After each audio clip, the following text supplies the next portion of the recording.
But yeah, you want to put for one of the sources, put your mic in audio input capture.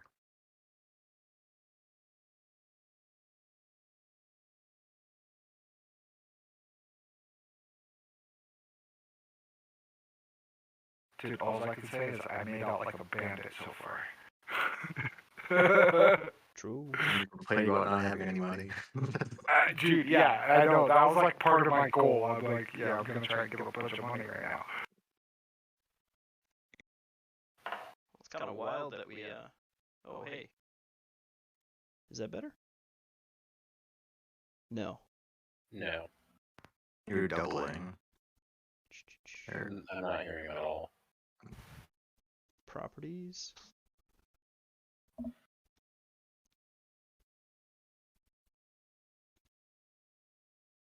I think we're all doubling through yours now for some reason. And it's probably because he has a stream up looking at it and it's just echoing out of that. Yeah.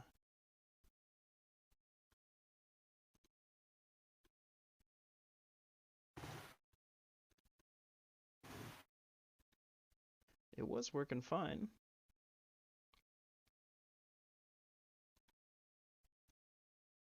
Heard you that time. Was I going through? Yeah, you're going through, but when we talk, it's doubling. Okay. I think it's just because we have an audio, like someone listening into the thing, because I had my TV up. Does it still double when I'm not in there anymore? Somebody talk? Hi. Is it still doubling? Hello. Yeah. Okay. Sorry, there's a delay, so I'm waiting to hear. Sure, sure.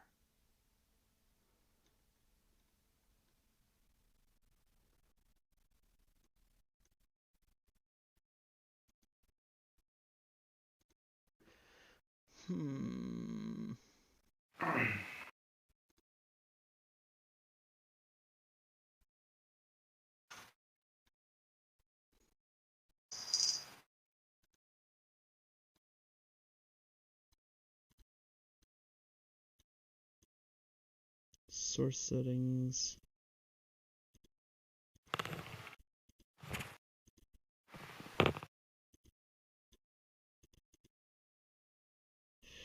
Yeah, this is a tricky thing. Here, I'm gonna be dropping and switching to my phone. Yeah. Be right back. Try it now, guys. What does it sound like right now? If somebody talks while I've got it closed out, what does it sound like? I can hear you. Okay, you can hear me again? It's still echoing. I can still hear you. Yeah, there's echo. Okay, try now. Testing 1, 2, 3. I don't hear from me. Yeah, I don't know what's going on.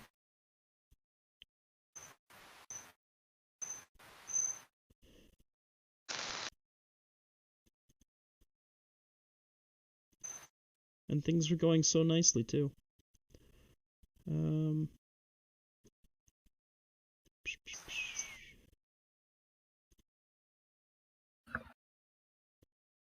Well, without any further delay on the game, should we just continue without, or? Yeah. You're buzzing pretty bad, too.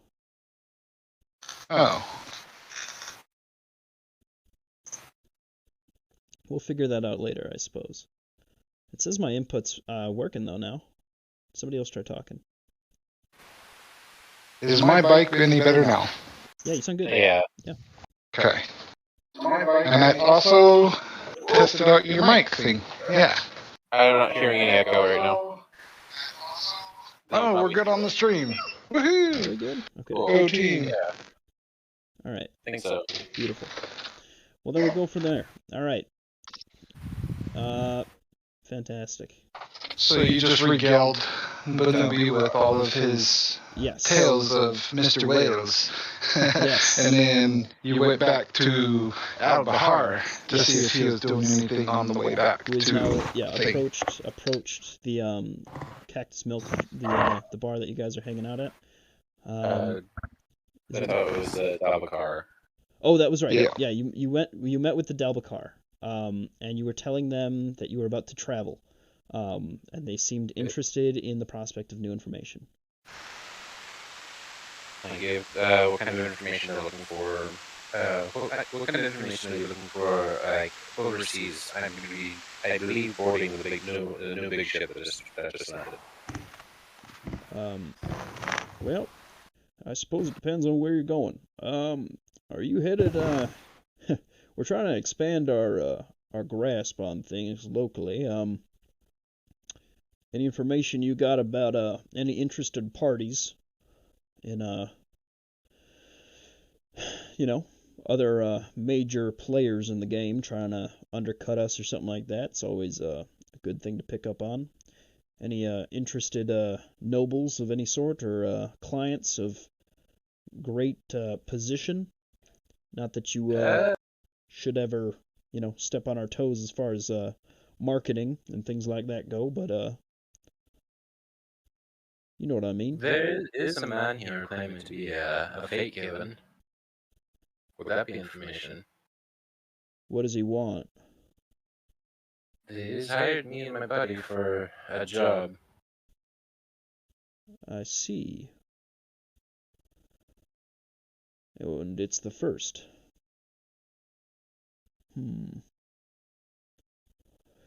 Well, I suppose there is a few things that you could do. Yeah, why don't you go ahead and tell me all sorts of different stories when you get back from wherever you're about to go off to, and we can have a nice chat with some money involved. How does that sound? Interesting. However, I'm not necessarily certain I'll be returning. Maybe a little upfront for incentive? Don't push your luck, but tell you what. You mail me, I'll mail you right back. How does that sound? That sounds fair. You can't hurt to try. I understand. Money. No, I don't fault you for that. Yeah. Yeah, write me and I'll write you back. How does that sound? I'll send you a few messages or something like that. We got a direct line to the capital city, which is where I expect you'll be heading very soon. All right. Well, sounds good. So then I'll be off. Yeah, don't delay. And good luck. Thank you. What did you say his name was again? His name was Jessis Craw, I believe it was. Alright, thank you. And then I'll head back to the Cactus Milk. Okay. Yeah, you return to Cactus Milk, where you see, Banubi and Lucian sitting there chatting about all sorts of different journeys and things that they've seen. And he sort of looks up at you as you arrive. What do you do? I've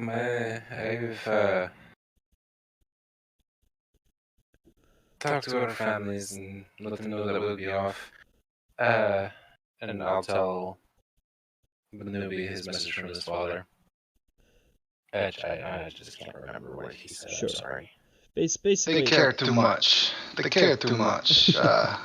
Thank you for telling them, but I'm quite looking forward to this a little bit now, after regaling some stories from Mr. Lucius Wells.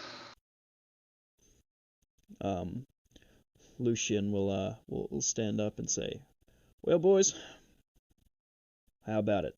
How about we set sail, so to speak, right now?" Let's be off. All right. Well, we're not actually taking that ship. Our method of transport is going to be a little bit more direct. and he's going to unveil from his inner coat a gem, very similar to the one that you picked up earlier that day, Banubi. It sort of scintillates with different colors. All right, just each of you gather around, and we'll be back. We'll be on the Ved Coast in but minutes. How does that sound? And he begins to focus. And after a ritual that lasts for quite some time, takes a few minutes to get through, you are transported instantly to the Ved Coast, the capital city of Aelenor, and the world, major commerce site and home of the Fate Given, Halhazar, the great city of light and magic. From here, we will return to a new character, one who has not yet been introduced. We will see. We'll hear from our next person on this list. I believe that's number 9, Gorb. Hello. Hello. All right. We travel to a completely different part of the world, where we find a solitary monk, who has just awoken from rest, from meditation, and is sitting within their hovel, sort of their room within this greater dojo, this grand temple to the martial arts within Dranakan, a region just north of Naramora, and at the very southern continent, or the very southern tip of the continent, of where we just were, Jarrah, home of the Tabaxi, and Peth humans and all sorts of different desert creatures within the Dunelands. Gorb, why don't you give us a rundown of what you look like and what you're doing in this moment? Well, I am a monkey. Great. Like, inspiring. Fantastic, great to hear. And what have you done as you've awoken from this dream that you just had? I do my normal everyday activities, and I head over down to the normal, place where people normally just talk and hang out, as one would say. Okay. So you go and you go about your normal day. You meet other members of your monastery, and sort of take a more relaxed stance to this day, seemingly untouched by the revelation that you've gone through. About midday, a stranger approaches and you are summoned to meet at the front of the temple. There's an old man there, sort of his hair slicked back a little bit, looking gray, and he sort of looks oddly familiar. Again, this sort of repetitive uncanniness, like you've met this person, and they look expectantly at you, like you've almost done something wrong for wasting their time. What do you do as this figure sort of stands resolute before you, sort of just staring you, eyeing you down? I go and greet the man. Okay. Well, this man will sort of how do you greet this person? How are you approaching this sort of masked older man who it seems out of place. Almost as out of place as a monkey who has been thrown through space to appear at a location that they should not be. He's eyeing you like you've done some sort of great disservice. How do you approach this man? I go and ask him, hello sir, how may I help you? Do you know how far away you are from where you're supposed to be? Like, I had to go to space, and now I'm here. I'm so mad at you, you stupid... My God, You were not supposed to appear here, you understand? You were supposed to be, like, in a completely other dimension. All due respect, sir, it was not my choice. Oh my God. Well, alright, I have a, sort of job for you, my friend. You better get on board pretty quick, because I've got no patience for you, my guy. I'm gonna be honest with you. You're running on thin ice with me and the rest of them. How did you end up here? First of all, you are not supposed to be here.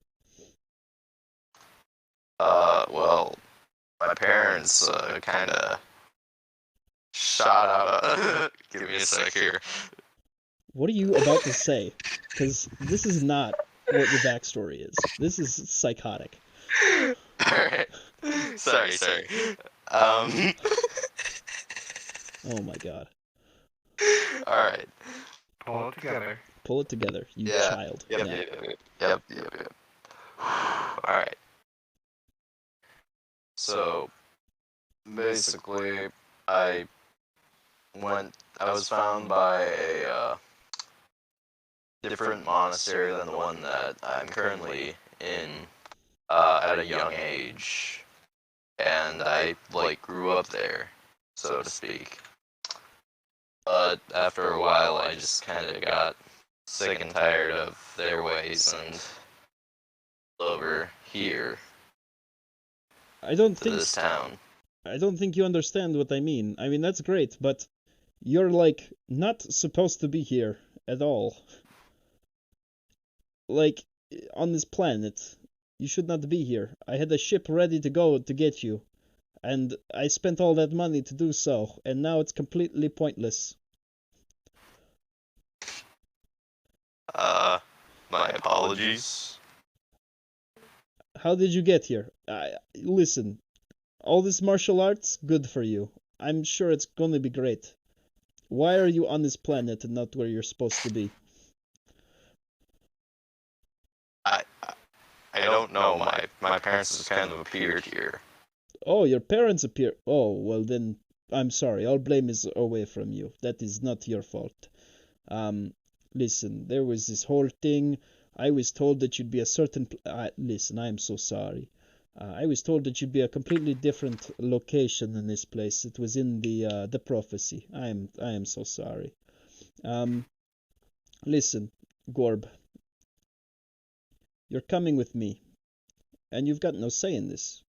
You've got no say in this because you're not where you're supposed to be, and I'm going to take you to where you should be. And this will make things right.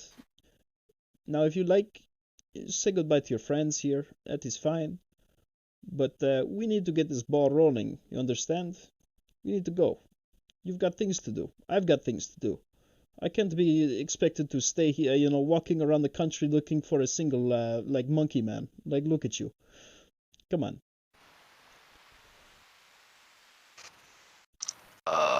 Alright.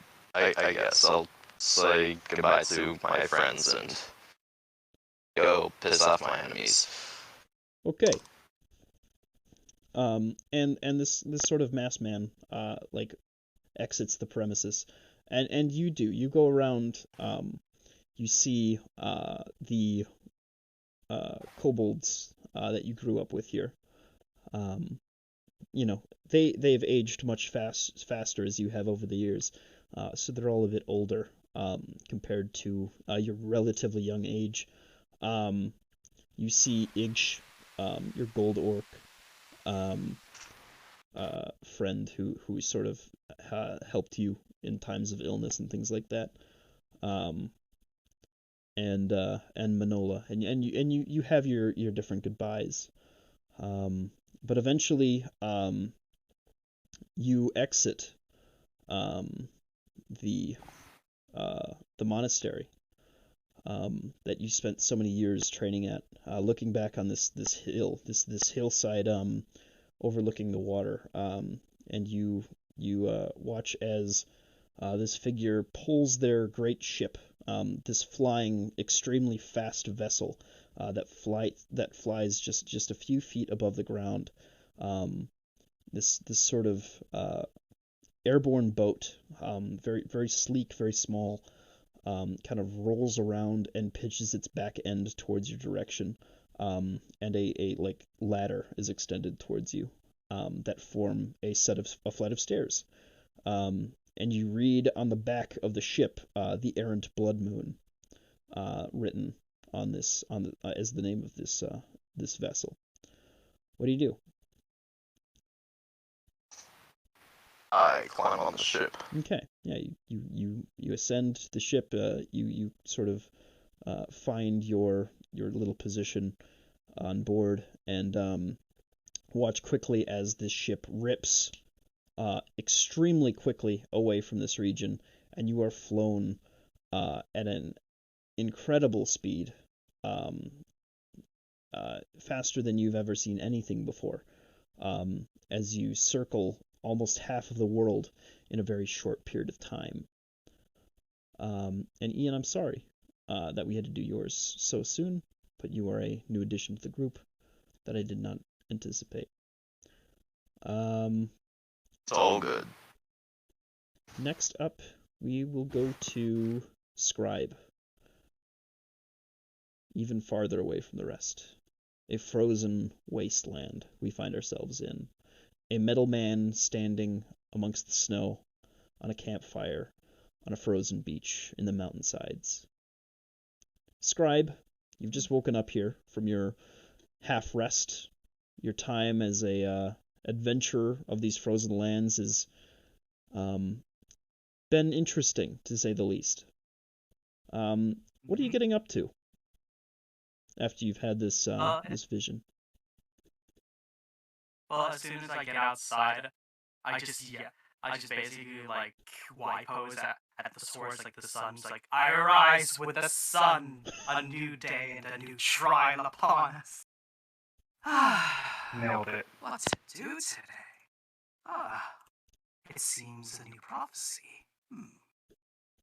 Is there anyone here, or is it just like me here? Yeah, you know that you're currently traveling with two different companions who are one is more of a companion, and then the other is a just local who happened to be staying and needed some sort of like night protection because the mountains of Ilbaka are extremely dangerous and cold. So making camp with these two was a decision you made with your heroic heart, and also out of pure convenience, having not to set up camp for yourself. That's fair. Yes. Yes, you know that there is a Mr. Let me see. You've got. Yes, a Mr. Marcon Grimjaw and a Madame Gandir Mardul, of two very different origins, sitting in the tents next to you, and you hear an angry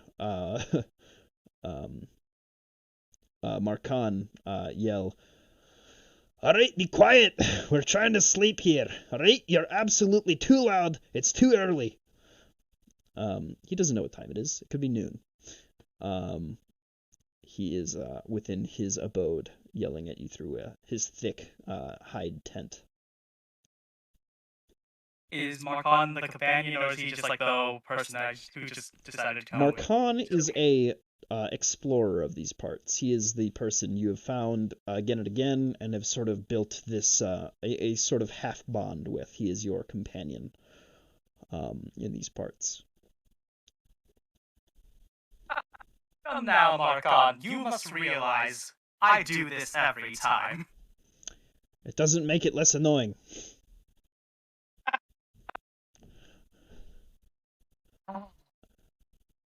Actually, and he's gonna get up from his place. I keep touching the map and not what I'm supposed to. Oh, I see what I've done. Token layer. There we go. I did it again. Yeah, he exits his tent, in full furs and with his equipment with him, trying to stay as warm as he can. He looks to you. Actually, I heard something. It seems I got a message last night that our exploits have gotten the better of us, I suppose. There's a angry one of those elephant men come looking for us. Said something about you burned down a part of his house, something like that. You like ate his dog. I don't think that was right, but it was something like that. It was you did something to make him mad. I don't remember what it was. Do you know? He goes by the name of a Mr. Ode something. I don't remember. But I got message that he's looking for you. I don't remember, although I do remember recently felling a foul beast that tried to attack me. Either way, I think we're completely justified in everything we do. Of course! Why don't we try to wake our companion here and get along with our day? Town isn't too far away, and well, after we cross this frozen lake, that really is our last obstacle before we get anywhere important. Excuse me. Gandir. Hello? Hello? Gandir! Are you awake there? And you watch as an axe flies through the tent, tearing through it. And a very aggressive Gandir exits her tent.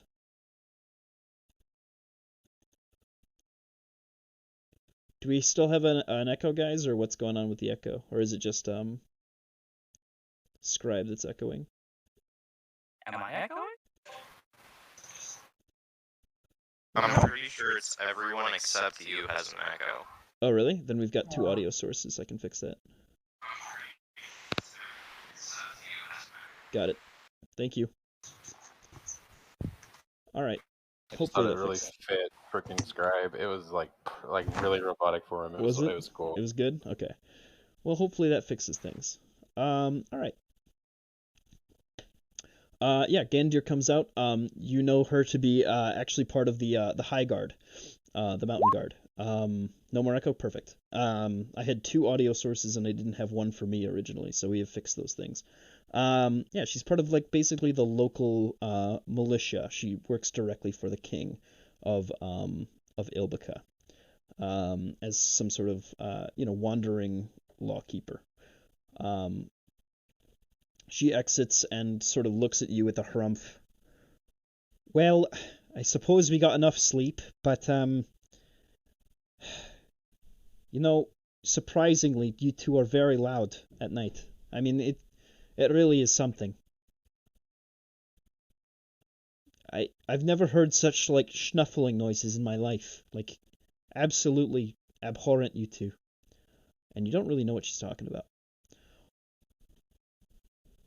Do you mean the tinkering? I realize the banging of metal against other pieces of metal is not exactly the quietest thing, but I don't know what you mean exactly.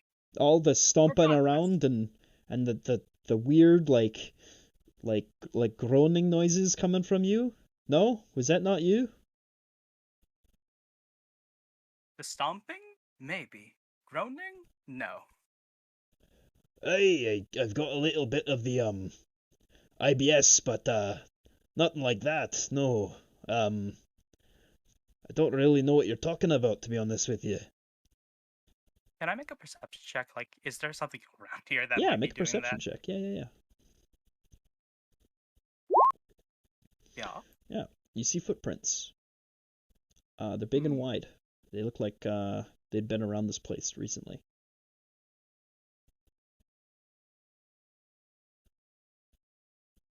You say a mammoth man has taken ire with what we do? Grimjoe? Aye, yeah. Yeah, one of those Tarkir folks over there. What are they called? I think he might have actually caught up with us then. You think we got you think Company. Oh. I point out like the footprints. Hey. And he starts like sniffing the tracks. And he starts like a dog, like on all fours, just like going around. Like parsing out the trail. And it kinda goes all across camp. And doesn't get to your tent. And then stomps off. Very strange. Very strange. What do you recommend, I suppose? Well then, you mentioned we're close to town, yes? Aye, just across that frozen lake there. Well then, we pack up and we start moving. Sure. No need to burn daylight hours. Right. No, let me help you. Gandir. Please. And she, the two of them start getting the tent put up, and Gandir holds out his sorry, getting my names mixed up here. No, Gandir does not. Gandir's a woman. Markan opens his hand and shoots a little bit of ice towards the fire and puts it out with a very quick snuff. And begins. They begin packing up their tents. He pipes up. I was digging around last afternoon. I didn't find anything of value in these hills, so I suppose I'll keep looking. Maybe south of town this time. He is a prospector. You look to the south. Make a perception check as you begin to pack up. Another one, yeah. Yeah. 19, very good. Much better. You see a figure stomping across the ice towards you. Far off at this point. We have company. As you say that, you watch as the figure sort of like lowers to all fours and starts like sprinting towards you guys. Go ahead and roll initiative. Let's go. First combat. Let's go. Your compadres rolled really good, and they'll actually go first. Sick.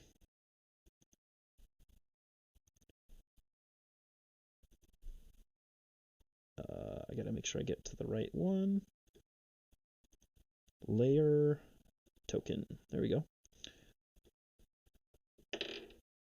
All right. So the order is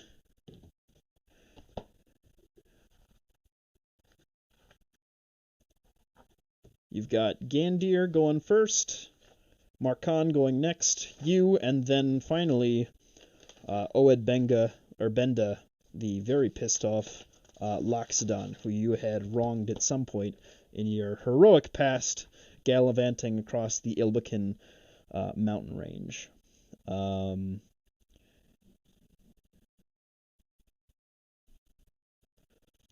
Markan, Scribe, and Ode.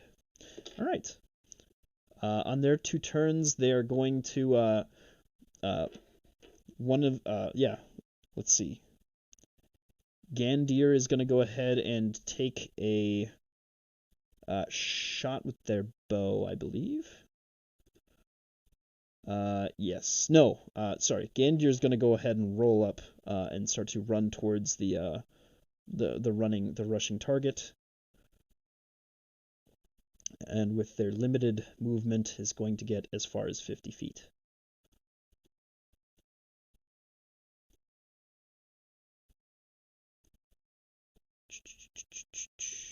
$50 that way. Right there. And Markan is going to take a shot with his bow. And he's going to hit. For, yeah, a few points of damage. What are you doing on your turn, Scribe? How far? Okay, that's a 90.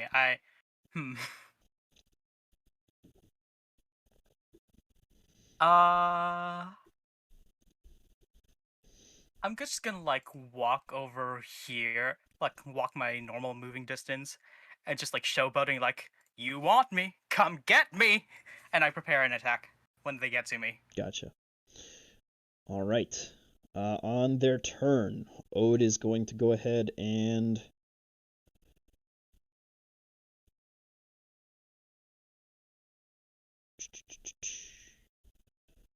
yeah. He's going to just completely sidestep and go right for you. Yeah.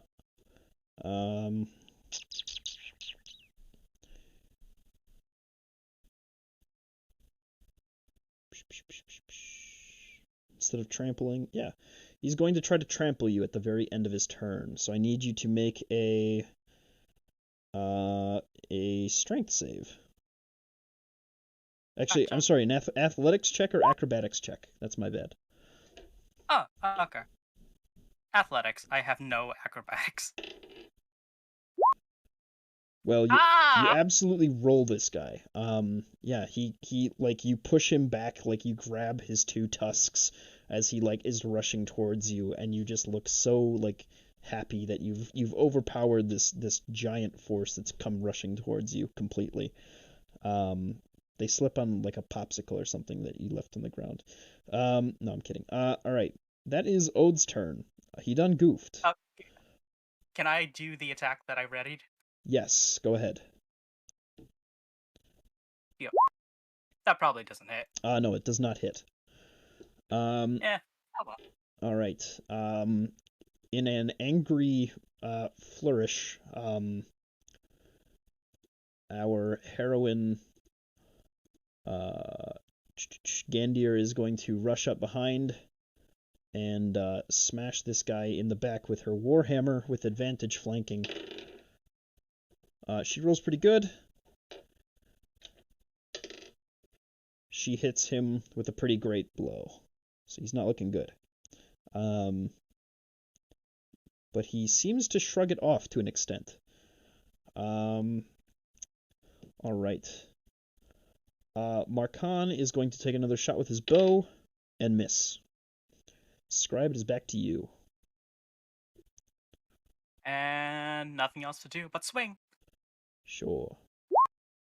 20 hits, 8 bludgeoning damage. That's my bad.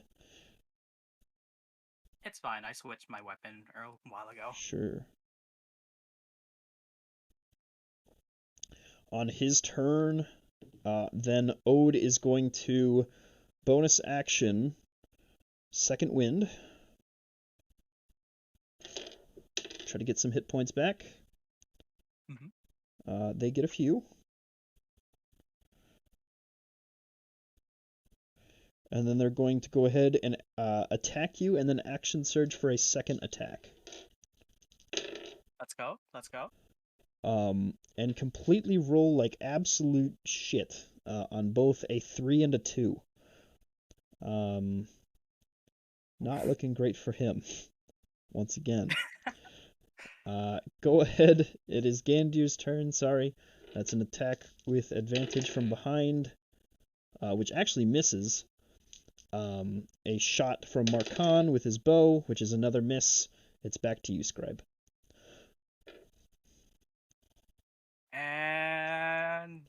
Swing. Swing. 9 hits. 9's a good hit. That hits him pretty hard.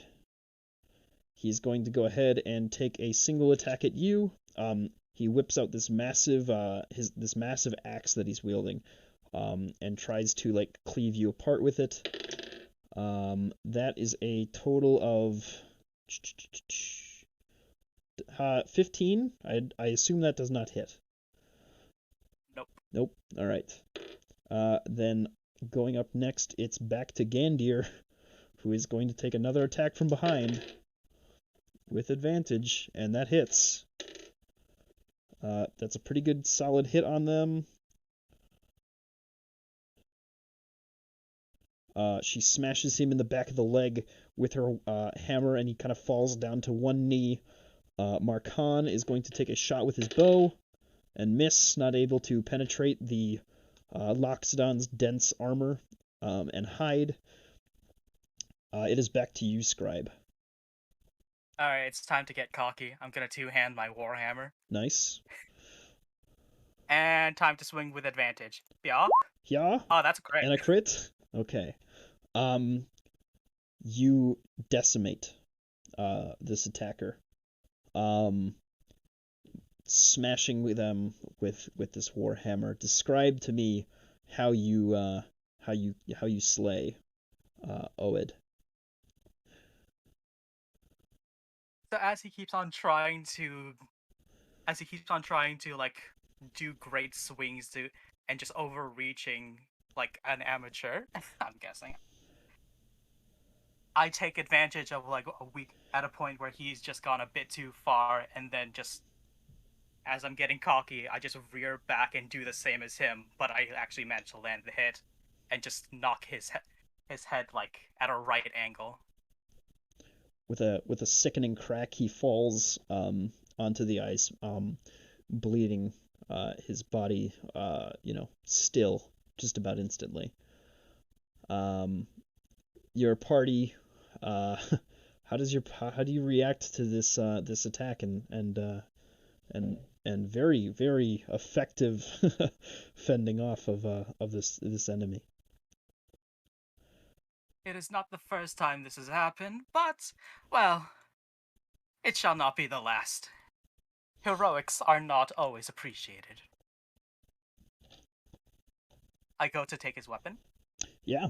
You grab this pretty sizable, high Ilbican war axe that looks very ornately carved, very well crafted, sort of bits of animal bone from different hunts and things like that, kind of used in different places, and a strong metal blade at the very end of it. I go to the body and I just like give like a praying motion, like and just go, "Your story shall not end here, good sir. I shall carry on your legacy with your blade." Nice. All right, and and with that, Gandir sort of like kind of shakes her head and goes back to packing up. She's like, well, that was definitely something, but you did well. I'll give you that. As I had said, it's not the first, it won't ever be the last. I go to continue packing up as well. And you pack up. You leave poor Ode's frozen body now in the snow, on that ice sheet as you. Or would it be possible to like dig them a grave? Oh yeah. Or no? Yeah, absolutely. Yeah. I'll give him that. If I'll you give him the respect. You give him the benefit of a frozen grave, a very kind gesture. Wonderful. You continue across this frozen lake, and before you is the frozen city of Ilbica. This massive dwarven fortress that spans for several miles both beneath the surface and up above within the frozen mountains of the region. Where are you heading in Ilbica? Where are you heading for your journey into the city?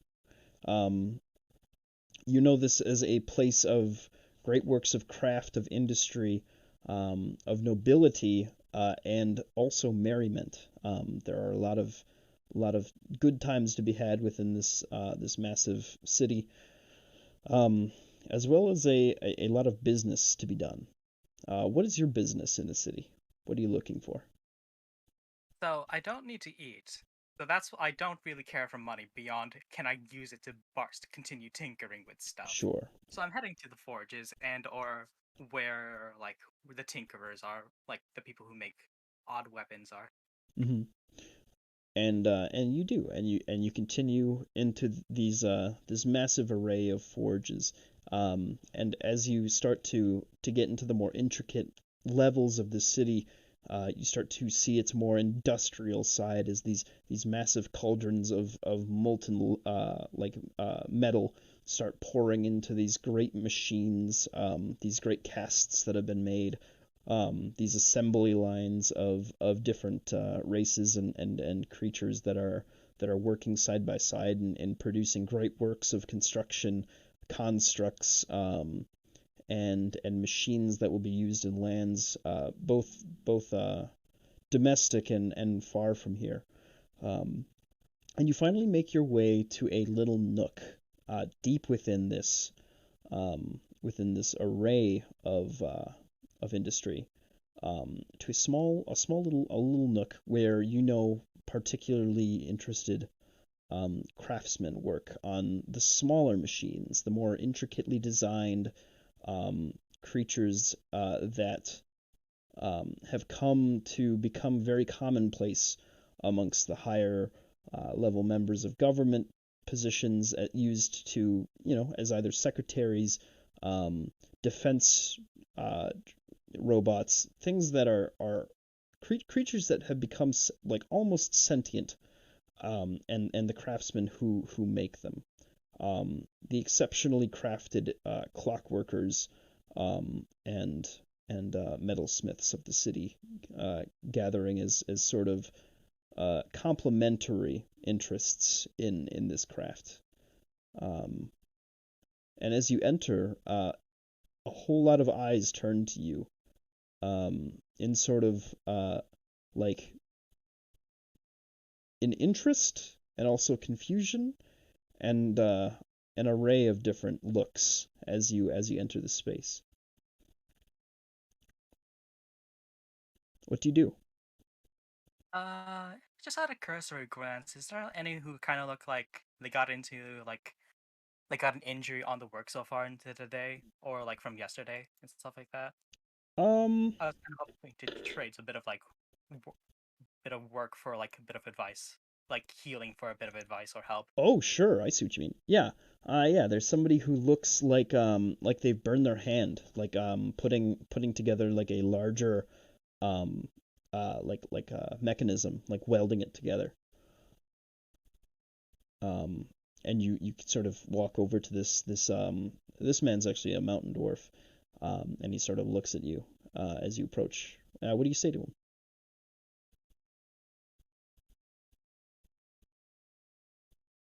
Great tidings there, Shaper. How goes your day so far? Oh, well, had a bit of an accident down there.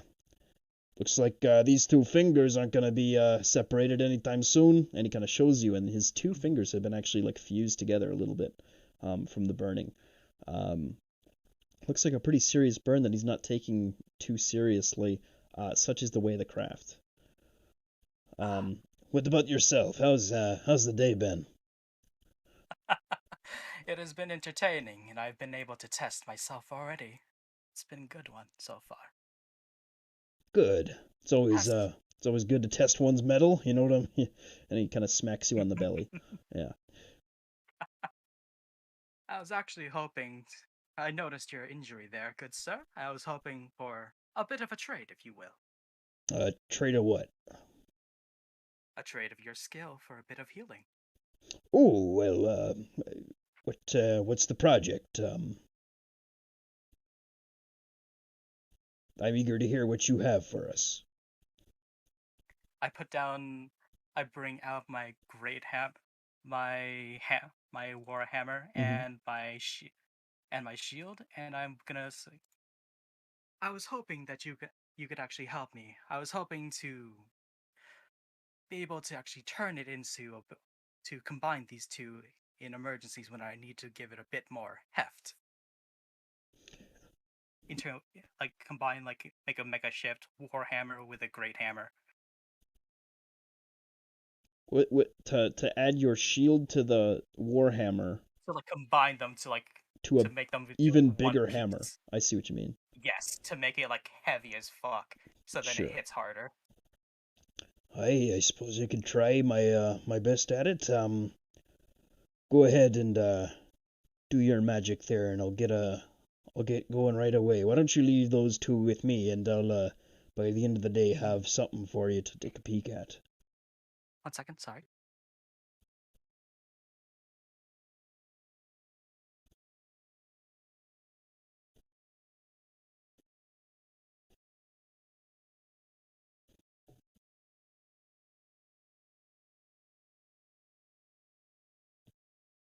And actually, we can get some stuff going on.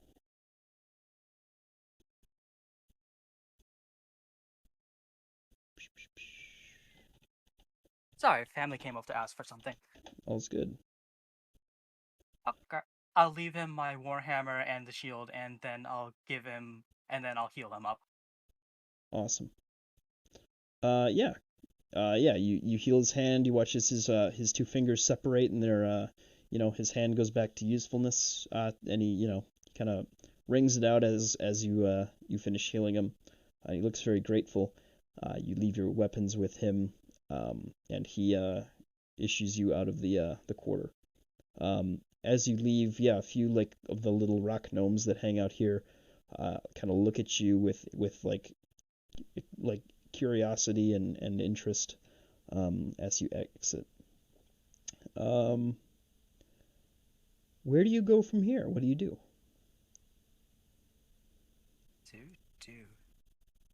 That is a good question. I guess I would go looking around to see if there's any like side projects around the forge that need like a helping hand. Just to like maybe work for a bit of like scrap metal so I could use in further experiments for myself. Sure. Yeah. Awesome. You make your way around the forges, and you start working on these presses, that are going to start like they're molds being used for a project out west, in the continent of Versia. You know that they're going to be used, as some sort of like body part to the great constructs that are used there to sort of tame the wilds. These giant steel guardians that they use, to sort of level the jungle and protect the city, of Outermere. Um, you get to crafting, and you spend some time there. And behind you stands a dwarven man. As you're crafting, he is smashing against an anvil, the whole time you're doing so. You hear like the hammer hitting that metal, and it's starting to like resonate in your head, and it keeps like it's like you're hearing it twice. It's starting to get like not annoying, but you start noticing it a bit too much for your own liking. What do you do?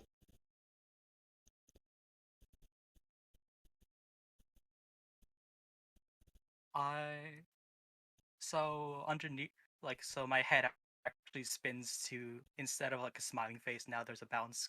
It turns to a blank middle face between the two of them, and now it's just a bounce with a bounce scale on the front of it. Running system diagnostics. Checking audio logs. Checking audio systems. I'm just like trying to Mm-hmm. figure out if there's something wrong with myself. Yeah, your systems come up with an error. Very odd. It's almost like something that happened recently in real life, where you've got two audio feeds coming in, and there's some sort of echo happening. It's like there's another input source coming from somewhere very close by that's giving you an additional audio reading. Very faint. But it's almost like you're hearing this, you're getting interference from somewhere, and you're hearing it twice.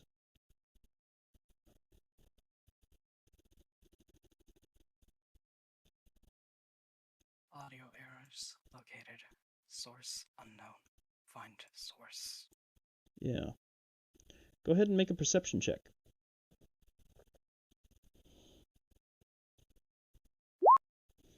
Oh, sorry. Oh, that's the first roll, anyways. Yeah, it's good. With a 22, yeah, you pretty accurately suss out that that second audio like key is coming from the direction like around where that anvil is. That's why you're hearing it twice, and why it's like it's echoing. It's because there's two like sets of ears basically picking things up. And you see that sort of dwarven man stop for a minute, and he looks up at you with this like big rolling red beard. And he kind of puts a pipe in his mouth and sits back and looks at you as you're sort of like pondering and looking at like his direction.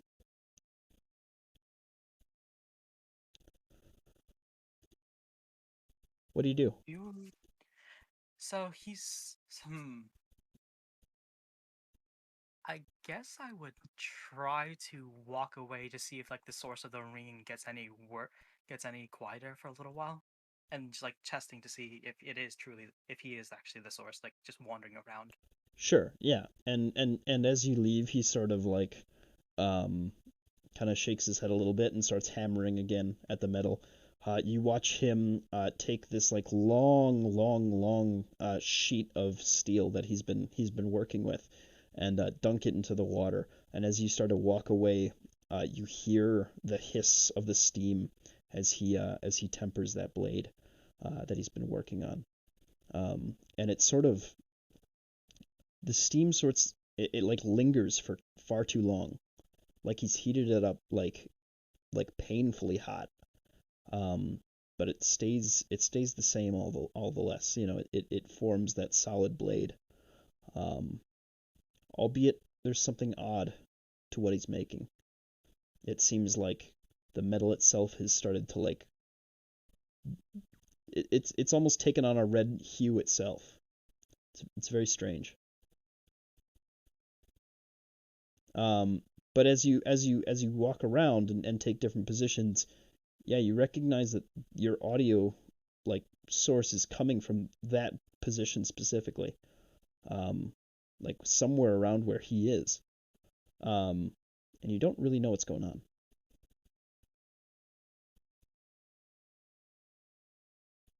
I guess.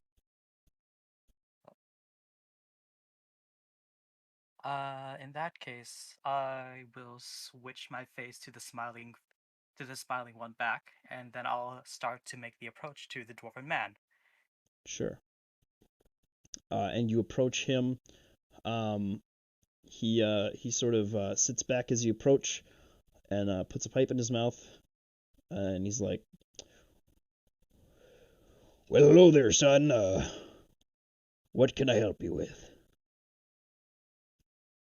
Greetings there, dwarven sir. I was hoping you could actually tell me, what is it you're doing? Oh, well, this is a hobby I picked up a few years ago. Here, why don't you can you hold this for me? And he's gonna hand you the handle of the blade he just finished. He'd already finished the handle. He's going to now try to attempt to finish the weapon that he's making. Okay, I'll help him. You help him. Yeah, I figured out this steel concoction not too long ago. I've been putting together this sort of alloy myself ever since. I call it heart steel. It's potent stuff, actually. It's very expensive. Say, you got any projects you're working on right now? Anything you gotta tell an old craftsman? Well, I can't say I'm quite the old hand at the project myself. It's only just getting recently started, and I need a bit of help with it. But I'm getting it. I'm making a warhammer to actually get a bit more heft when it needs it to hit harder. Oh, interesting. Um, you mind showing me when you're done? You mind letting me take a peek at what you put together? Of course. Ooh, nice. All right. Well, a deal. You can call me Mr. Barda Caldeer. And he'll extend a hand to you. I'll extend a hand to him as well. Yeah, you shake. You notice that he's like missing three halves of parts of his fingers. He's like been crafting since he was very young, you can tell. But yeah, there's like this fire in his eye. He looks like there's something otherworldly to him. And as you sort of as you shake his hand, you can't help but feel like you're touching metal, almost like your hand is reaching out and but it's a strange thing because you don't know what that feels like. You've always felt metal. You have like metal hands. But it almost now feels like you have flesh in your hand touching cold metal. And you pause for a second, and after that, sort of regain composure. I'll be here if you need me. Good working. I've seen these before. These robots here. Have you ever seen a Steel Guardian before? Not one of this size, I must say. It is a truly glorious piece of work. Aye, well, if you head down about a mile that way, you'll see the finished result, getting loaded up. Quite the sight to behold. Well, that's all I got. I'm not really man for words. Why don't you, do what you like? Thank you for stopping by and helping me out. Why don't you cop in? I want to ask you something. Oh, go ahead. Go ahead. Is this heart steel you mentioned, is there anything truly interesting to it? Oh, aye. Well, you see, I put a little bit of myself into every little heart blade I put together. Here, come here. And you watch as he starts to conjure this element out of his hand. This sort of red powder starts to coagulate as he sort of pinches his arm. Almost like powdered blood is escaping his hand.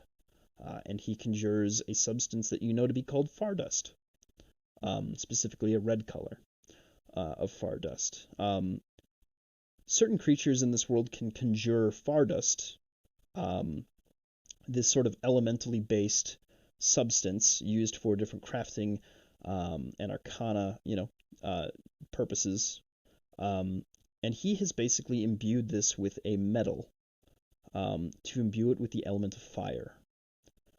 And he's not the first to do this necessarily, but to create this effective of a bond between steel, particularly steel, and red far dust is a feat, and you're unsure as to what that necessarily would entail, as far as what that would mean for the weapon itself. Fascinating. Apologies. Oh? What's up? Huh? Sorry, I just heard something ping out. Apologies for the asking. I only truly ask because I feel this in a way I can't. It feels cold.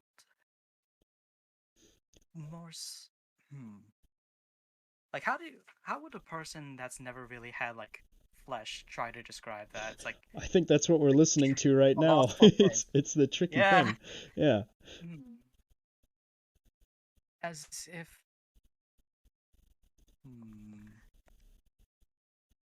if I'm touching something familiar but with different parts. Well, I suppose what you might be picking up, I wanted to be a little bit more coy about this, but that's not my thing.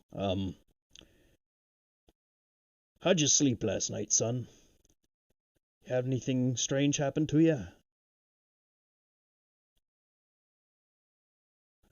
Curious dream where I met a man of the sea who had the adorable crabs, I must say, and then a cat man touched by amber and one touched by snow, or covered in it at the very least. All of us presented with pillars of something, I don't know, and then a man in the middle. Oh, that man in the middle there, he's an old friend of mine. He's a real rotten bastard. Well, I had the same dream about 30 years ago. See, well, son, I suppose I better tell you, you're feeling a bit strange because we're so close to one another physically, location-wise. I got the same thing going on as you. We kind of resonating right now like a hammer hitting steel. That sound, that resonance is picking up between you and I right now and creating all sorts of different things across the world. But you and I right now, meeting like this in this massive, impressive homeland of mine. I tell you what, make a history check quick.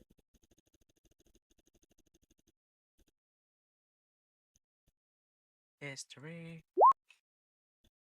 If we go to our world map quick, his name is 15, not bad. his name is Bardic Haldir, who you happen to know is the last name that has the entire north of the map named after them.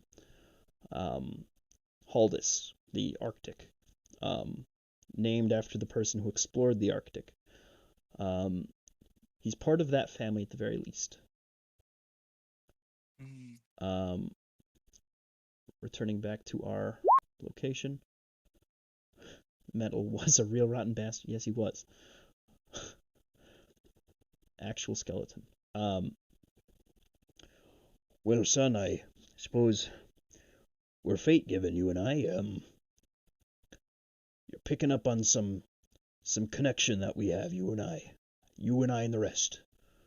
Well, there's all sorts of us out there. Mean ones, kind ones, all in between.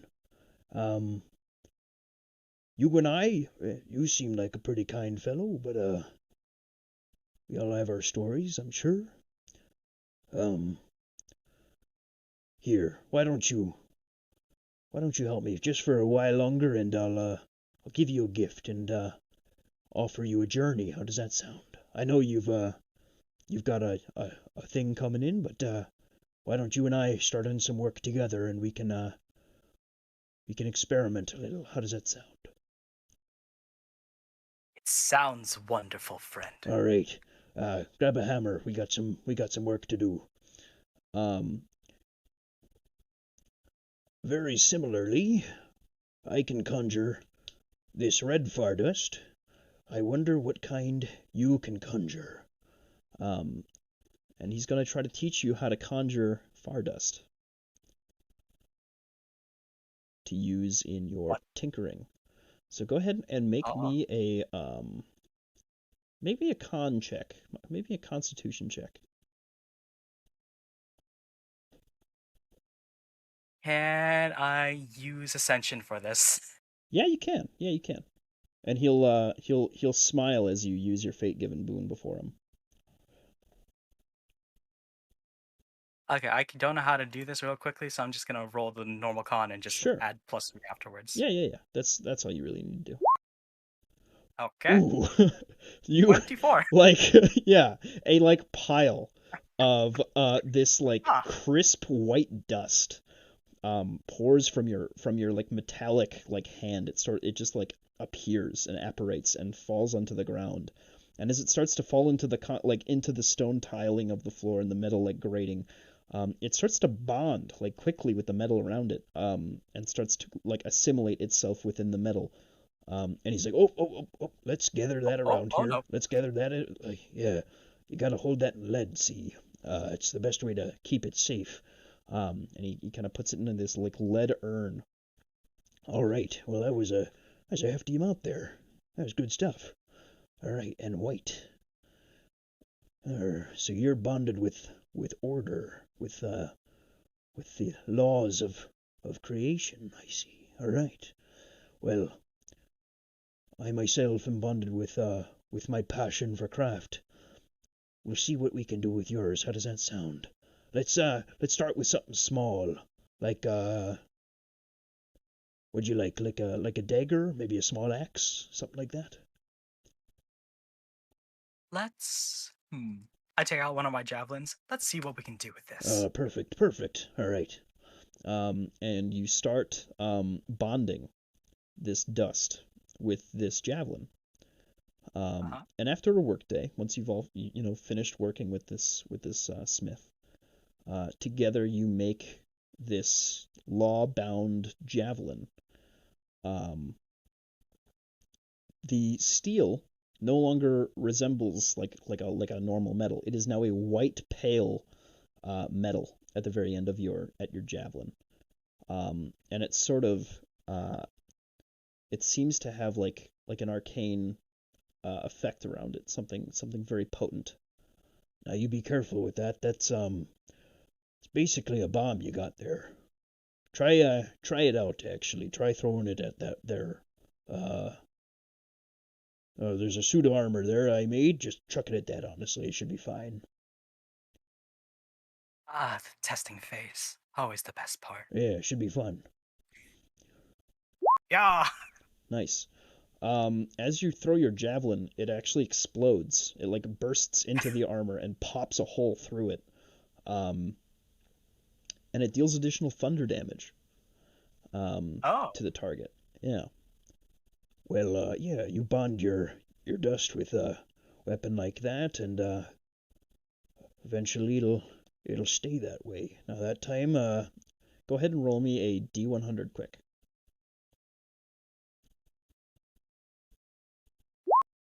Perfect. That time it stayed bonded, so that'll always be your explosive javelin there. That's a very good job on your first try. Excellent. It does an extra D6 thunder damage when you throw that javelin. Nice. Well, it's been a good day working with you. We made something pretty cool. There's more to be had if you're interested. Why don't you go pick up your work and meet me back here in a minute? I'm always one for learning and for testing new tools. And I'll just go to the other blacksmith that I helped earlier and I left my stuff with. Sure. And you meet up with your craftsman. He has for you a very strange thing that he's made. He's basically assembled a wedge-shaped shield at the very top of your hammer, giving it extra mass and puncture. It now deals an additional 1d4 piercing if you assemble it, like on top there. And counts as very heavy. Excellent. Yes. So it has a much greater weight, behind it, but you can still wield it nonetheless, and you've tinkered. 2 for 1 deal. Good for you. This is a good day. Yeah. And I might revise that later. We'll see. But we might make it do like a D12 or something like that when you're carrying it with 2 hands. Make it like a versatile plus. We'll see. I mean, it is already a versatile weapon. It's just on top of the D10. It also does D4, you said? Yeah, it does D4 piercing on top of the. Basically, he's made a spike that acts in with the weight of the bludgeoning of the hammer within the shield. It's like a giant war pick. Hell yeah. Yes. And then what do you do after you've retrieved your thing? Do I still have more of that dust? The dust is back by him. He's keeping it in that big urn. Gotcha. Okay, I'll head back and just like I'll just head back at this point. Sure. So I'm curious and I'm wondering if I could actually combine these two things. Yeah. And you think it might take a while, based on like the value of what you crafted. Basically, a javelin being as small of an object as it is, you think it bonded pretty quickly, pretty well. And he explains that to you. Making this great sword here out of this fire dust I got, this red dust, was taking me a long time, but well, look at this. And he sort of he holds it in his hand and it starts to flicker with flame across the sides of the blade as he holds it up. Aye, this'll fetch me a pretty penny if it's put in the wrong or in the right hands. That'll be one to add to the collection, I think, for me. This one's for me. And he'll put that on a rack of weapons behind him. I'm just nodding alongside, like, yes, this is a glorious piece of work. All right, lad. So, you're one of us. You're an expert craftsman, it looks like. Got a good head on your shoulders at the very least. Looking to make some very interesting things in the world. Would you like to be my apprentice of sorts? One of my proteges? Follow me on. Start to learn your own methods of crafting things and tinkering and doing all sorts of things. I got a friend back on where I work who does all sorts of things. He Before he finishes, I stick out my hand like, I am ready to learn. Excellent. Well, I think we should be on our way then. Boss man will be wanting to hear from you. And I suppose your brothers and sisters are already assembling as we speak. So, let's put her there. And he's got he whips out from his pocket a little stone that he grasps in his hand and kind of holds towards you. And takes your hand in it, and you are brought to the Chantry of the Dawn within Helhazar, specifically. The great cathedral of the Fate Given, where we will start next session for you. But next up is our last and final party member in the far-off land of Eridu. Mr. Voop, if you would, describe yourself and what you're doing on this, it's actually afternoon where you are. What are you up to? So this, just over 4 feet, kind of giant owl creature, just groggily waking up, stretching his wings out as he looks around, sees it's still daylight out. So I'm not built for this life. I don't think that's should be out here. And he starts gathering his belongings, which aren't very many, but gets out of his tent and sort of peeks around, sees what's going on. Sure. Currently, in Eridu, ever since fleeing the unfortunate event that you survived, and getting to a place of general refuge, you have found a particularly solitary Aarakocra, who has shared his sort of corner of the world with you, up on his high cliff, overlooking a valley below and farther off than that, the sea. A Aarakocra by the name of Brooke, who seems to be starting to get around to their daily things after a day of somewhat lazing about. What do you do in this location, this general area? Yeah, so seeing, is it a female? She? Brooke is a man. Man, okay. He, sort of like going out about starting to do some tasks. He'll just fly up to him and grab his little notebook and start following along. He's like, yes, yes, let's begin the day. What exciting adventures have we got? Brooke will kind of look back and be like, "Well, thanks for popping in. I was gonna go hunting later.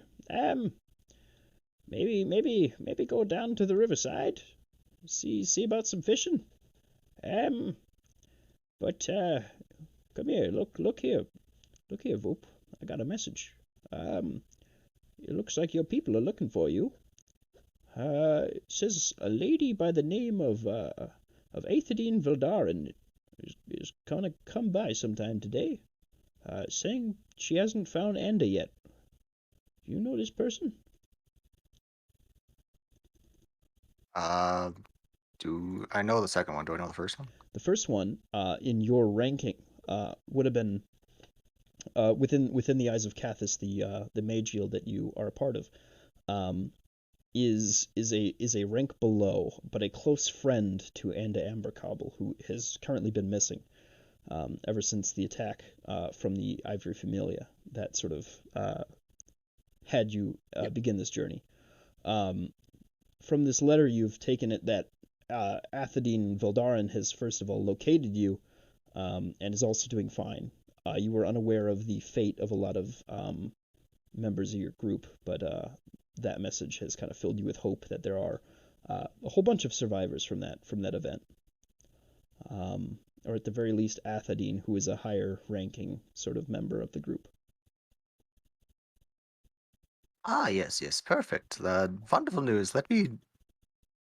I think I'm going to wait here for that instead of going fishing or whatever you were going to do. Well, yes. Should I go get us should I go prepare some tables or get some food ready for you all and we can have a dinner together or what's happening? What would you like to do? Yes, yes. That's sorry, trying to find my voice. Yes, me too. I sound like an old man. I'm like 3 years old. Aarakocras don't live long. Very bad. Yes. Anyway, it sounds wonderful. Let's. Yes, I'll prepare here. You go get food and whatever gathering and benign things you have to do. I'll make sure that everything's proper and set up and have all the questions and answers ready, and hopefully they can whisk me away. And he just kind of like starts mumbling to himself as he's wandering around. Yeah, and your Aarakocra friend will fly off, weapon in hand, looking for some food of some sort. Quite a bit of time passes. What are you doing to prepare for this arrival that you had not anticipated? He's kind of like in his own head, really. He's like basically setting up the table, making sure like there's some sort of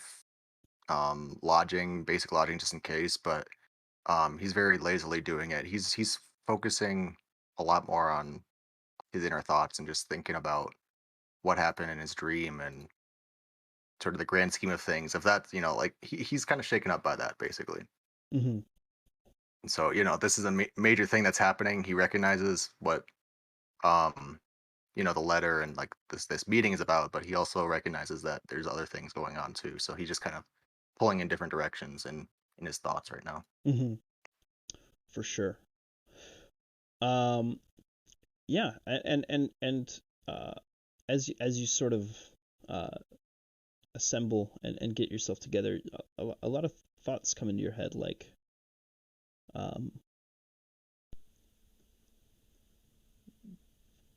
you think back on that letter that you received, that question that just is at the back of your head, like you and Anda were close, so like tantalizingly close to something, to figuring out why in the world on certain nights of the year there are stars and on certain nights there are none, and why the sky seems to always be changing. some would consider this normal. This is what they've grown up with, but you two know that that isn't right. You think back on that, like, why do we know that this isn't right? Why are we moving so fast? Why do we know that we're moving fast? Why are there no stars some nights? What are stars? We know what our sun is, but what are stars? It's like this annoying question that pops in the back of your mind once in a while. And as you're struggling to remember like the events of the attack from the Familia, you wonder what their intention was. Were they after you? Were they after the land itself? You know that there's contention here within the land of Eridu. You know that the Familia wants something here, but were they looking for you as well? Were they looking for Anda? There are many questions. And as you start to ponder and fight over them, they start to cycle back on you. And they become repetitive. Almost to a maddening extent. Like, not crazy, but angering. And sooner or later, it becomes later in the day. It's about 2 o'clock, 3 o'clock. And Brooke returns from his trip. A like entire satchel of fish in hand. And he flies down to you at this sort of side of the cliffside. And sort of tries to cheer you up, it seems.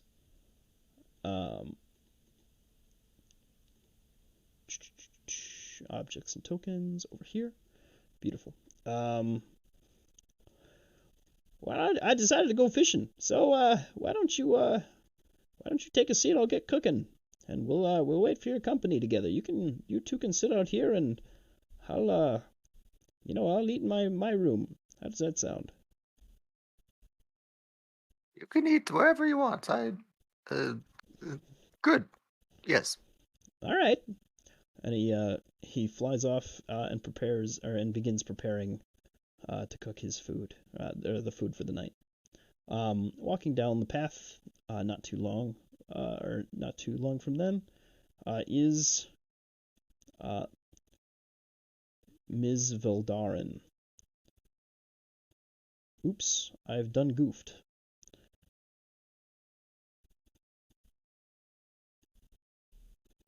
Hold but a minute.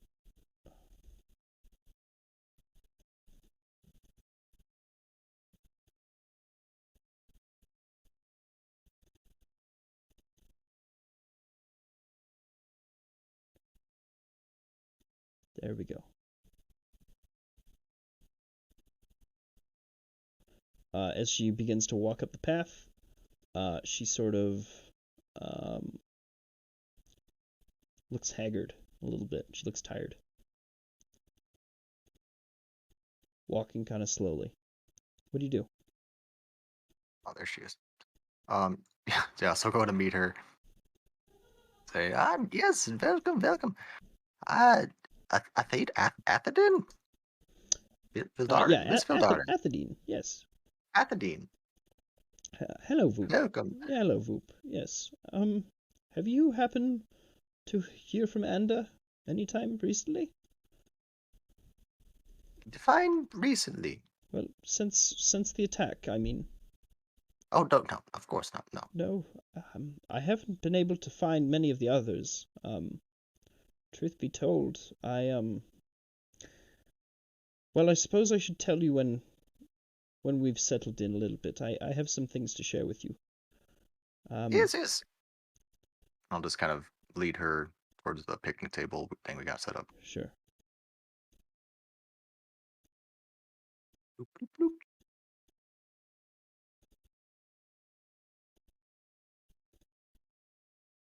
Oh, here? My bad. Hold on. I was streaming the wrong screen this whole time. Alright. Alright, cool. You appear. This is what happens when you have two Roll20s open. Alright. Here. Yeah. And yeah, your amigo Brooke is done cooking. You have a fish deal, fish meal prepared. She sort of pipes up. Well, it is lovely to see that you're still doing well, Voop. I must be entirely honest. Um, why don't we have a seat? Why don't we have a seat somewhere? Yeah, like over here. Yeah. Like where the Away wine from is. ears, I see. Yes, Yes. yes. Yes. We have very good ears. So I don't know what the Familia wanted with us, but this is the most aggressive action they've taken towards our group in ever. And this is not the first aggressive action they've taken against the people of Eridu. But well, I know one thing. I went to a scribe, and I found that wherever Anda is, she's not on this plane. Sorry, not a scribe, a seer. She isn't here. She isn't in this realm. I don't know where she's gone, but she's not dead. She must have gone somewhere in a hurry, as a sort of escape, which I didn't know she could do. Yeah, me neither. But good for her. She was very strong. She's very arcanely attuned, very studious. The other thing I have to tell you, Voop, is that someone in our group told the Familia when we would be at our weakest and where to attack us from. And that person was me, Voop. I'm sorry. What? I Wait. I was blackmailed, you see. And I didn't know what they were going to do. I thought they were going to just steal something from us, but I didn't expect this. I'm sorry, Voop. I didn't mean to.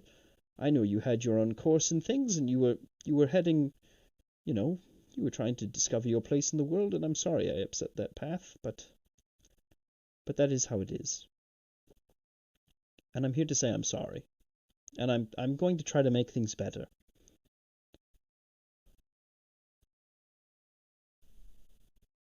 He just seems very confused by that. Like, did not expect that to be the outcome of this conversation. He's just taking it in. I see. Well, dude, what precisely did you tell them? Well, I told them that at the time that we would be either studying or most of the our highest ranking members would be gone. I told them, when the other hexads would be busy training students in different lands, and particularly when when our guard was down. I didn't tell them. I told them about the wards that we had set up around the campus and all these things. I had even shut down and disabled some of the protections we had, but I was told that it was for thieves to come and take something that was theirs anyway. I didn't expect this. Well, they've taken quite a lot, that's for sure. I am sorry, Voop.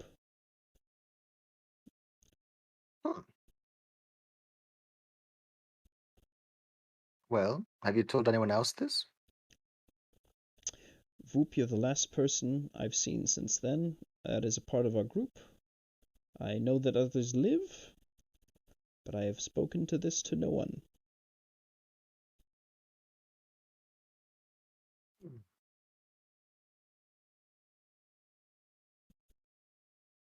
Well, so is the I haven't been back, but do I know? Do you know if anyone's been back there since? No, I don't. Is there something to go back to? The campus still stands partially. It wasn't like they came in with an army, they just came in with their damn assassins.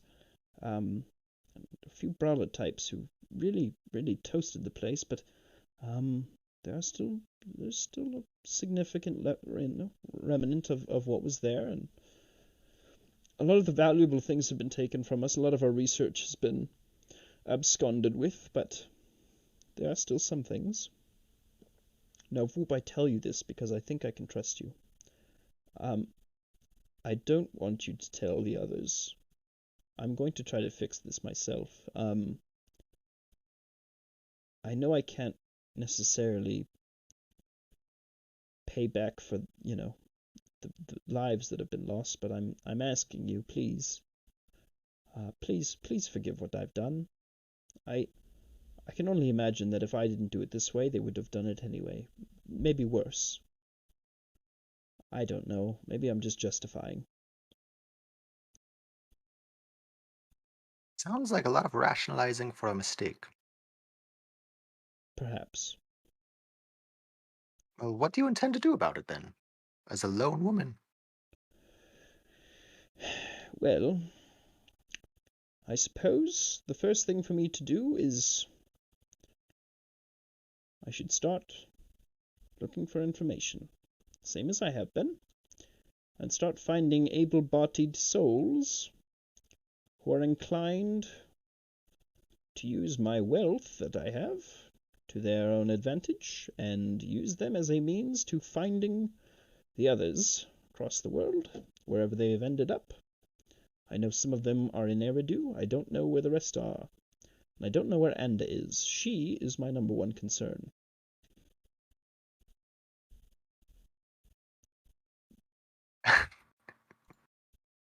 Well, with all this new information, maybe she knew that you had betrayed her and she's plotting your demise.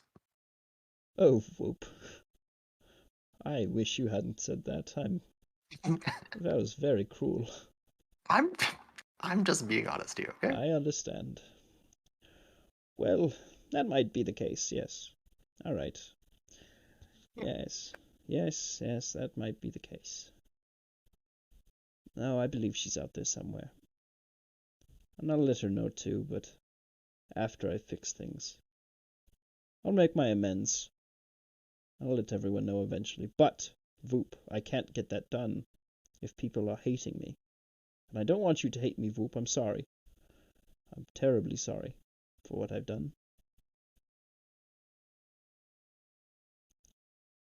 Well, I can't say I don't dislike you right now, but I didn't really have plans to go back at this moment, so your secret is safe.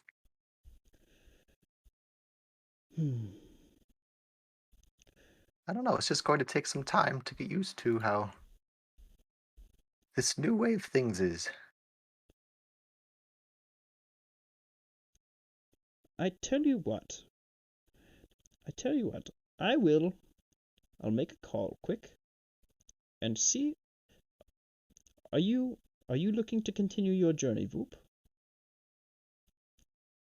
Well, yes, at the current moment, I'm trying to forget everything else and focus on my book, but did you have something in mind? Well, I could make some calls and have you sent to your next location, and that would tie up you as a loose end at the very least. Have you sent to your, the next path in your life. There's a tribe called the Thalsi. They're a Tern people, like the Aarakocra eagles and the Pataka parrots. They are the elemental plane of water. They're the mage race of the Avon. They reside within the Ved Coast. If you like, I could have you sent there. I have a friend, very powerful friend, who could make a conjuration, have you brought there. It will take but a moment. Oh, yes, I'm going to be honest here. I've been very bored of this place. He just goes and fishes and does very mundane He things. It seems like sounds a much charming more fellow, but yes, I can understand why someone like you would grow bored. Yes, Yeah, it can be nice. It's whatever. Okay, we get it. I understand. Give me but a moment, and I shall have this done. And she makes a call, using the sending spell. You watch her kind of make the incantation that you've seen others, in your group do. And then a rift opens before you, Voop. And a giant blue arm pulls you through to the other side.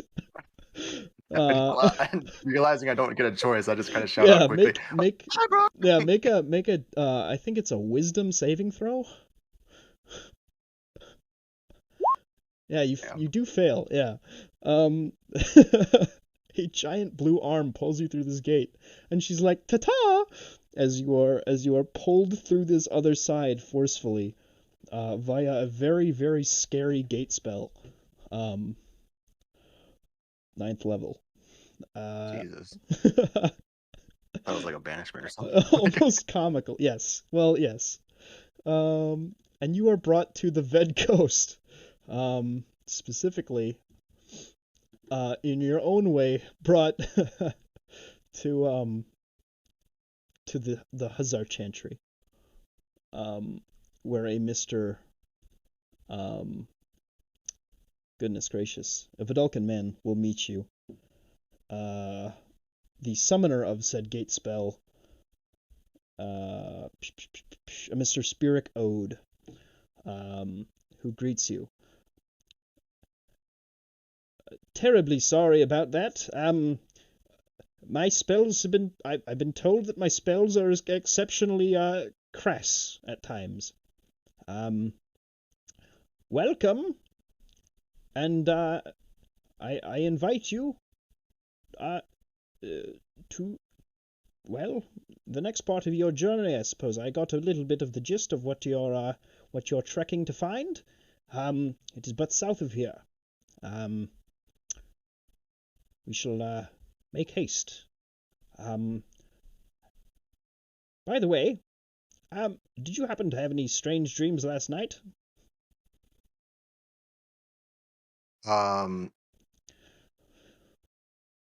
Yes. Just kind of like looks at him very, very like for like a short little while. Just as you say yes, you watch as 2 tigers, a man with a sort of braid in his hair, appear behind you in this place. You watch as a robot man and a dwarven man appear behind them, and you hear the thundering sound of a ship as it rips past the front of the chantry, and a very angry-looking man and a monkey, a Hadizee specifically, step off of this flying ship and enter this Chantry of the Dawn. And I think we could keep going, but I think Ian has to be off pretty soon. I've also got to head off. My family's doing Christmas tree stuff. Sure, but you're all met up now. I did it. Hell yeah! Yay! You're probably wondering why I brought you all. Yeah. Oh man. That wasn't strange at all. Wells, where the hell did you bring us? Oh, this is home. I'm so happy I now have a weapon that's just as loud as I am. You mix it with your dust, you can freaking have a gravity hammer. True. Let's go! True. And I would say I was hoping that all of you were figments of my imagination and wild dreams from the drunk stumper before I ended up there. Amber One, why would you say that? Amber One? What? That is not your fur. It is amber-like. Fair enough. You can call me Bonobido. And your name, still can? I guess. Actually, in just rapid succession, the smiling face just yells Nylock, and it switches to the middle face scribe, and then it switches back to the smiling face. That wasn't slightly off-putting at all. Do that every time you meet a woman. Yes? Oh. Oh man. This is gonna be a fun time. Yeah. And the tasty-looking birdman. Excuse me for my... I had a little bit too much drink. But... Oh, I was really so hoping that was a dream.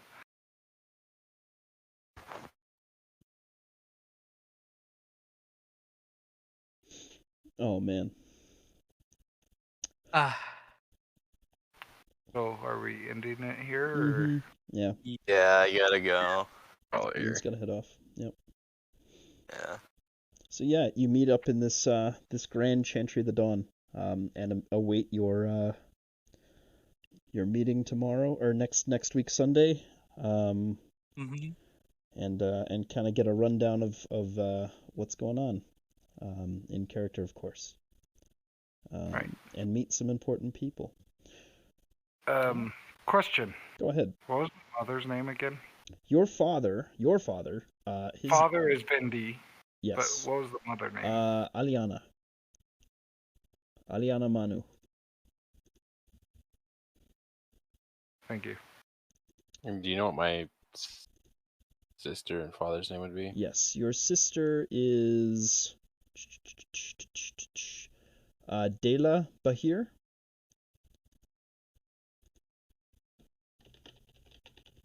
Okay. And a Mr. Raleigh Bahir.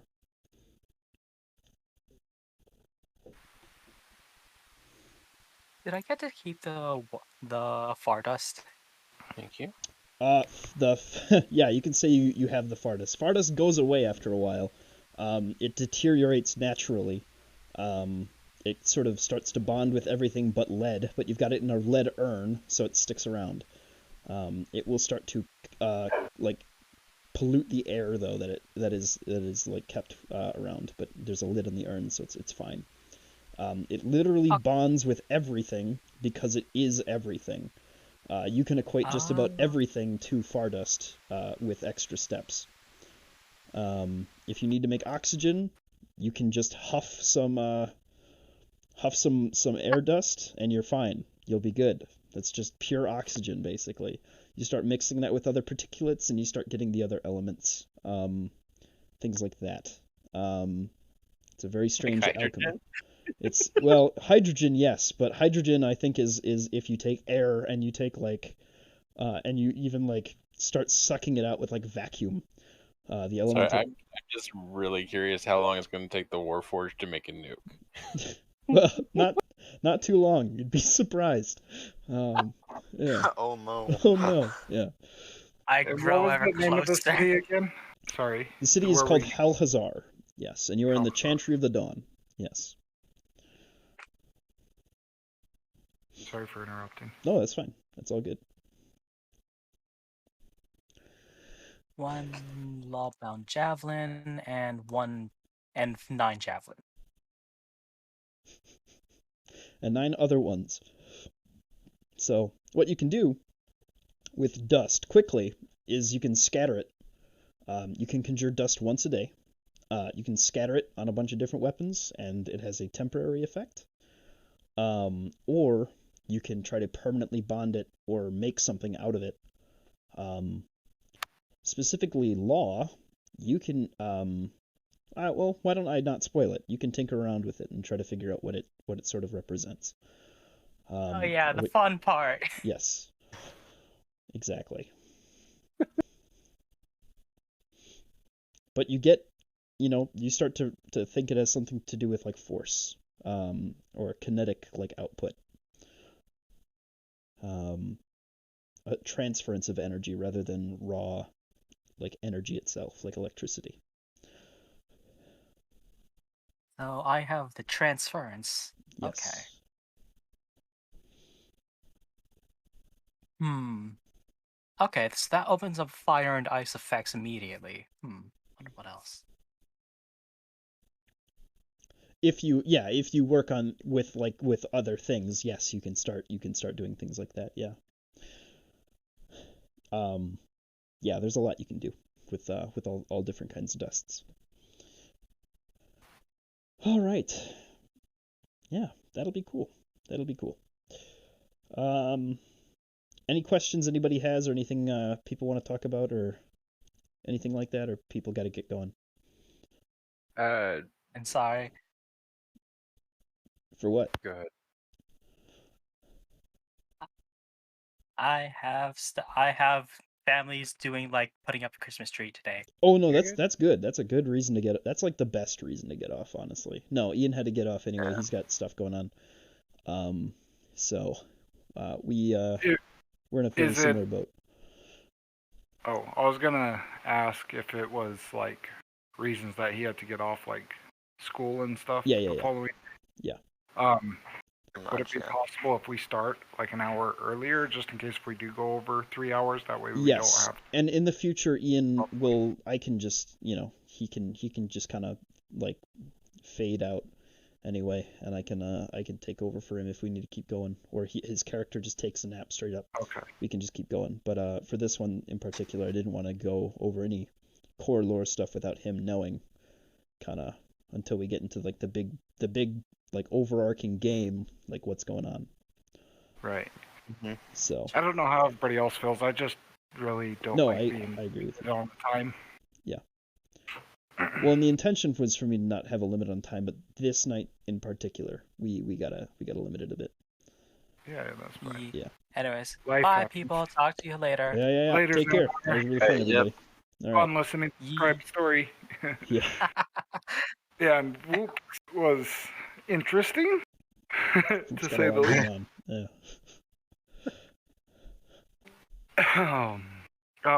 Yeah, and you probably got a bell, right? Oh, me? Good. I'm gonna hang around. Yeah. I'm gonna end stream right now, but I'm gonna be around. Everybody watching, if you made it this far, thanks for watching. Yeah, absolutely. Super fun. Thank you, everybody. I feel like I did a mistake though.